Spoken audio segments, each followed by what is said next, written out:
भाई बताएंगे, वोट पे बताएगा लैंडस्लाइड होता है कि नहीं होता। अब पार्टी वाइज देख लीजिए आप, जेडीयू 67 से 75, जेडीयू 67 से 75 सीटें जीत सकती है मेट्राइज के मुताबिक, बीजेपी 67 से 73, टच एंड गो, वही लगभग बराबरी वाली बात है।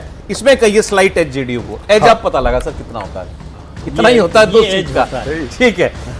एलजेपीआर 7 से 9, एलजेपी रामविलास यानी चिराग पासवान 7 से 9, 7 से 9 में उनको परेशान तो नहीं होना चाहिए, ठीक है। लोग तो कह रहे थे 1-2 सीट वाले भी थे, शायद आएगी।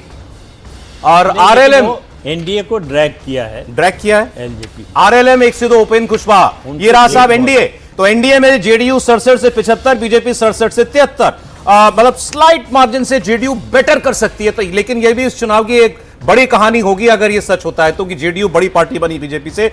एलजेपीआर 7 से 9, आरएलएम 1 से 2। अब देख लेते हैं हम महागठबंधन का हाल। तो महागठबंधन में सारी पार्टियां जो हैं वो बता रही हैं, आरजेडी 53 से 58, आरजेडी 53 से 58 सीटें, पिछली बार 75 सीट थी आरजेडी की, तो 75 से घट के वर्स्ट केस में 53, बेस्ट केस में 58 आ सकते हैं तेजस्वी यादव की पार्टी। 20 सीट तो कांग्रेस ने कैसा किया? क्या कांग्रेस ने और डब्बा गोल किया महागठबंधन का? कांग्रेस पार्टी मेट्राइज के मुताबिक 10 से 12 सीटें मात्र, पिछली बार 19 सीट लाई थी कांग्रेस, 70 सीट लड़के 19 लाई थी, इस बार 61 सीट लड़ी कांग्रेस की भी 61 सीट लड़के 10 से 12 कांग्रेस पार्टी। और आरजेडी 143 शायद लड़ी है, तो 143 में वो 53 से 58 बता रहे हैं आप। वीआईपी 1 से 4, मतलब वीआईपी पिछली बार 4 सीट लाई थी, इस बार भी 4 तक आप बता रहे हैं कि पॉसिबिलिटी है। वीआईपी मुकेश सहनी की पार्टी को 1 से 4। सीपीआई एमएल काफी नुकसान में रहेगी अगर यह आंकड़ा सही होता है, 5 से 8, पिछली बार मेरे जहां तक मेरा ख्याल है 16 था। सीपीआई एमएल अलोन 12, 12, मुझे भी 12 याद, सीपीएम और सीपीआई का अलग था सर, 2-2 सीट, तो 12 था सीपीआई एमएल, उसको आप 5 से 8 बता रहे हैं, तो काफी नुकसान। और सीपीआई सीपीएम मिलाकर के 4 से 6, ये 4 थे पिछली बार, आप अभी भी इनको 4 से 6 बता रहे हैं।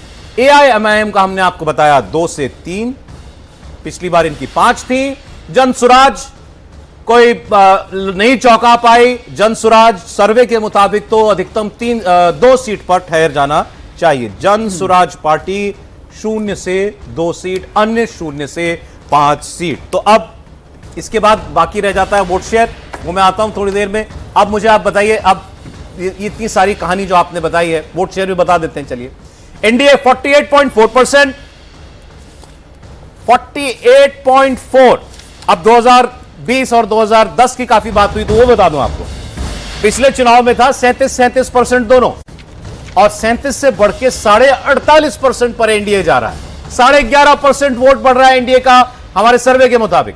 महागठबंधन 36.8, ये वही है लगभग 37.220 था मेरे ख्याल में पिछली बार, 37.20, और इस बार ये 36.8, तो ऑलमोस्ट वही है। मतलब वोट में महागठबंधन को कोई बड़ा नुकसान नहीं हुआ, बहुत ज्यादा अतिरिक्त वोट एनडीए को चला गया।